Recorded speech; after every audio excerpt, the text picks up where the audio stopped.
Derrière l'écran du cinéma.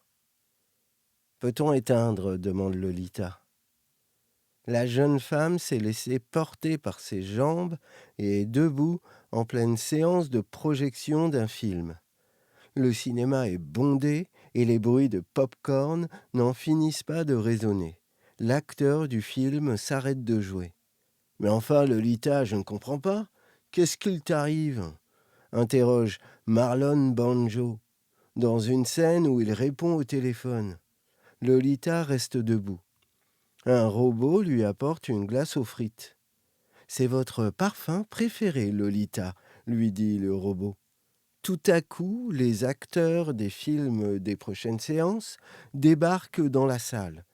Ils sont outrés, ils tapent des pieds, sifflent, font des grimaces.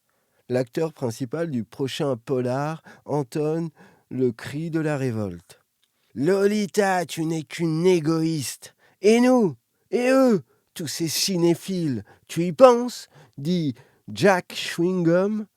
Le public ne s'interrompt pas le moins du monde. Ils continuent à déguster leur pop-corn, leur glace, leur chocolat, leurs bonbons, leurs gâteaux, leurs cacahuètes et à se faire des bisous, à ronfler doucement, à revenir des toilettes, à pleurer de joie, de tristesse, à se cacher les yeux sans se douter que le monde qu'ils ont toujours connu est en train de vaciller sous leurs yeux.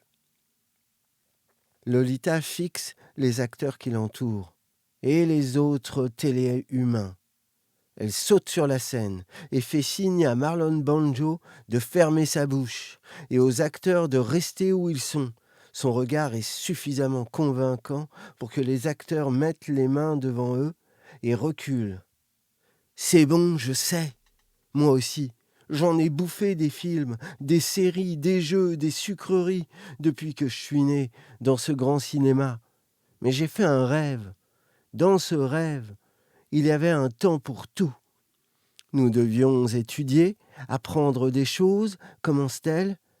Petit à petit, les téléhumains la regardent. Ouais, nous allions au travail, nous prenions les transports. Quelquefois, il pleuvait.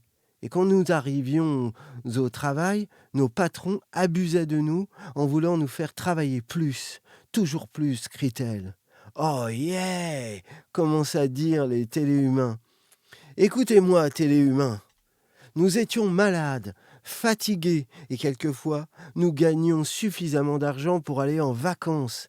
Ainsi, pendant que d'autres gens travaillaient, nous nous amusions, continue-t-elle. Des téléhumains laissent tomber leur pop-corn et se lèvent. Certains pleurent, d'autres lèvent le poing. Oh yeah, lance-t-il. Téléhumain, la vie, ce n'est pas que de rester ici dans ce cinéma ou bien dans les salles de jeu et ne rien faire d'autre que nous brosser les dents avant de manger des glaces à la viande hachée ou bien à la pizza et d'enchaîner des jours de plaisir les uns après les autres sans jamais pouvoir faire autre chose. Non, crie Lolita, le bras en l'air.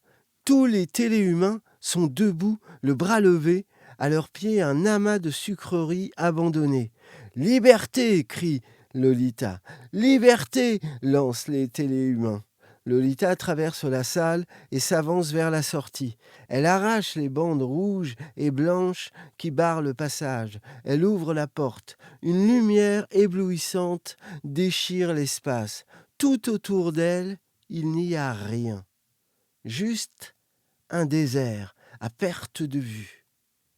Les téléhumains tiennent la porte du cinéma monde. Lolita se retourne. Ah, soupire-t-elle.